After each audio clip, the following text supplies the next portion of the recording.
Welcome. In front of me is a MEIZU M8 Lite, and today I'll show you a couple tweaks and tricks that I can do on this device. So let's actually unlock it right now. So we're going to begin with the gesture navigation, which you can find in the settings, and then navigation and multitasking right here. Then you have the navigation bar. So right now we're set to the Android navigation bar, which is just a physical or almost physical buttons, but here you have the gestures and you get an animation how it works. So in a brief way, swipe up and hold, it will bring up the recent as you just seen. If we go back, if you swipe up and let go, it just closes it. And if you want to go back, you have the side swipe. So you can see if I go, for instance, into display, swipe from the side, it goes back. And you can see when it's actually activated by this grayish kind of thing that appears from the side. So if you want to cancel the back, because for instance you didn't want to swipe, but it's just kind of register it, you can just swipe your finger back and it will cancel it. And the swipe works from both sides, as you can see it right here as well. So you can use it from either side. Now moving on, we're going to go into the animation speed, which just simply allows you to reduce the animation speed or completely remove it depending on how you like it.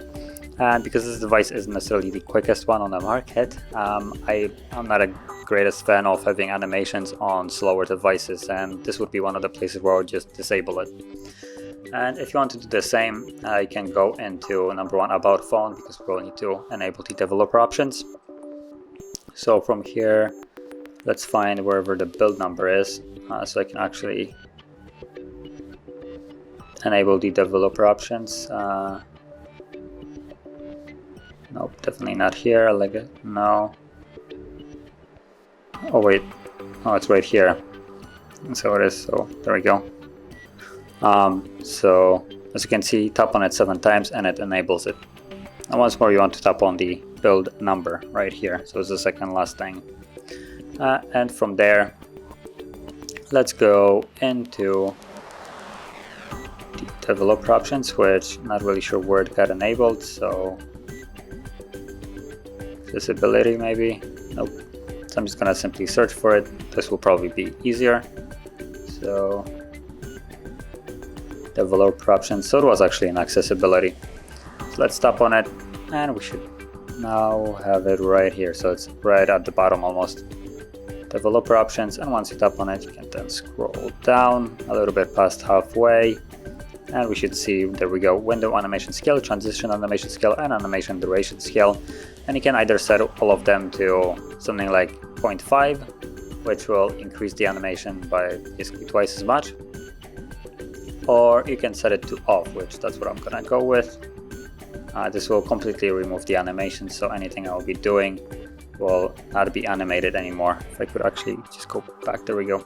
So you can see opening apps and closing them has no more animation, it just pops in and out of existence basically. Then moving on, we're gonna go into the gestures, wake up and stuff like that. So this is not the same gestures as we were using on the screen. This is more gestures for like when the device is locked, as an example. So again, let's go to accessibility where we just were, and then you have gesture wake ups right here, so you can enable this. And from here you have double tap, light up screen, swipe up, unlock, that's kind of obvious. Swipe down, open notification shade, so this is actually a nice one, so you don't have to reach all the way to the top. And then you have horizon slide to switch songs. So let's just enable a couple of them. And you can see double tap to wake, then swipe up to unlock. Now the swipe up might not be the best. Sometimes you might just touch your screen in the pocket and it might register this as a unlock, so keep that in mind. And also swipe down for notifications, so there we go. So just a nice way of adding some extra settings to your device if you like to. So moving on, the next thing I'm going to touch on is the themes. So by default, well, this is the default theme as you can see right now. But if you want to change it, you can actually hold the screen like so. It appears with a couple options. Actually, no, not here, my bad. It's gonna be in the settings. In the settings, and then there's the theme and wallpaper. There we go. And themes, and here you have a bunch of additional ones. So this is the classic one that I've been using. What is this on my finger? There we go, done. So the classic one is the one that I've been using for this entire video. Then you can tap on additional ones, and it gives you a brief image on how it looks like. So you can see there's a difference in icons based on comparing it to this one. Here we have like all the icons round and colorful. Then for instance in this one they're more dark and gritty, kind of like that. It's kind of, I'm not really sure how to explain, but it's just a darker theme to it overall.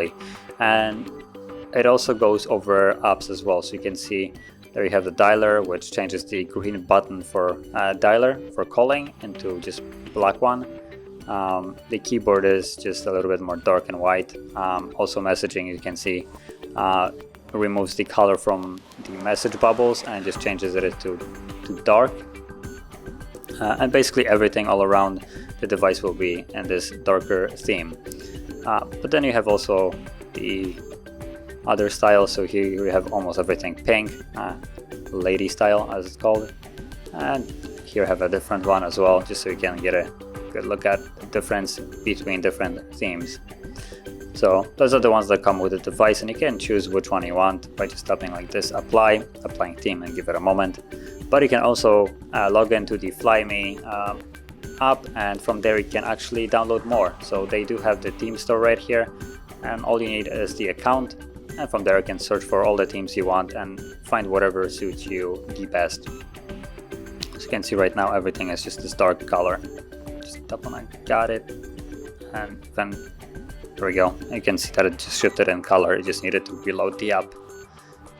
So moving on, we're gonna go into the app pinning, which allows you to simply pin an app.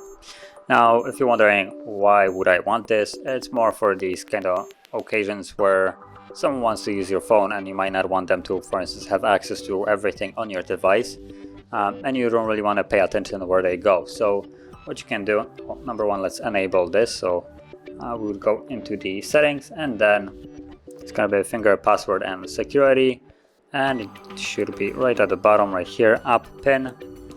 Enable it, and then you have also this option, so lock screen when unpinning. And then because I don't actually have any way of locking the device, it's forcing me to set up a lock screen. So I'm actually going to opt out of this. But basically, if you try to disable it, it will give you a lock screen, and then you have to unlock the device. And I believe that it might not work very well with the gesture navigation. I don't think they thought that out through, because normally you unlock it by pressing two buttons, the ones that you have navigation buttons. So I'm gonna quickly disable them just so I don't have to go into a pain and hassle of like trying to figure out how to get out of the app, because I already had problems like that on a different device. So I'm just gonna go back to the navigation part. There we go, and I'm gonna change it back to the buttons. So now that the app pinning is enabled, what you want to do is when you have an app open, so let's just open up call or dialer as an example, go into recent, go to your app like this one, swipe it down. As you can see, when you swipe it down, it gives you a couple options, and what you want to do is tap on the pin.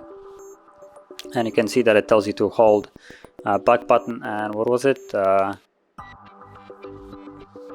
So it looks like only back button. Yep, there we go. So let me just lock it back up so this works properly. So when you unlock it and you try to quit it, you can see that you cannot leave this app. Now you could go deeper into, for instance, contacts right here and see contacts and stuff like that, but apart from that, you can't go anywhere else. You can't leave this app unless you want to unpin. But because, for instance, we have set the lock screen and we have the lock when unpinned, when you would hold the unpin, was the back button. There we go. When it would unpin, it would automatically lock the device, and you still would need to know the pattern to basically gain access back to the device. So yeah. But this would conclude all the tweaks and tricks that I'm going to share. And if you found this video helpful, don't forget to hit like, subscribe, and thanks for watching.